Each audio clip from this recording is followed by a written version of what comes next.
আসসালামু আলাইকুম রহমতুল্লাহ বারাকাতু। সম্মানিত দর্শক, কিন্তু আজকে জুম্মার নামাজে কোরআন তেলাওয়াত করা হচ্ছে, যেটা সেটা আজকে আপনাদেরকে বলবো, শোনাবো। প্রথম রাকাতে যতটুকু হচ্ছে, যেখানে যে আমি 2 লোক আঙ্গুল তুলবে ভাবে, সেখান থেকে দ্বিতীয় রাকাত শুরু হচ্ছে, মানে দ্বিতীয় রাকাত পড়ছি, সেটা আমি আপনাদেরকে শুনাতেছি। আউযু বিল্লাহি মিনাশ শাইতানির রাজিম, বিসমিল্লাহির রহমানির রহিম।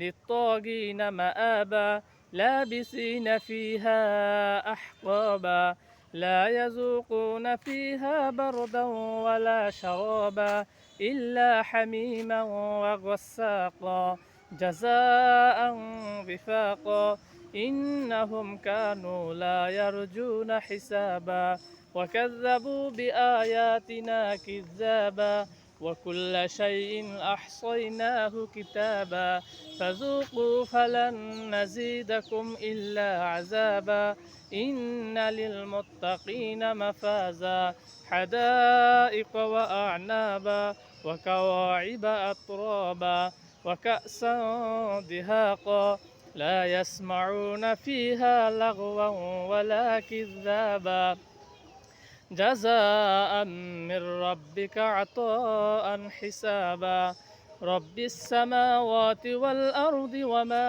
بينهما الرحمن لا يملكون منه خطابا يوم يقوم الروح والملائكة صفا لا يتكلمون إلا من أذن له الرحمن وقال صوابا ذلك اليوم الحق فمن شاء اتخذ إلى ربه مآبا إنا أنذرناكم عذابا قريبا يوم ينظر المرء ما قدمت يداه ويقول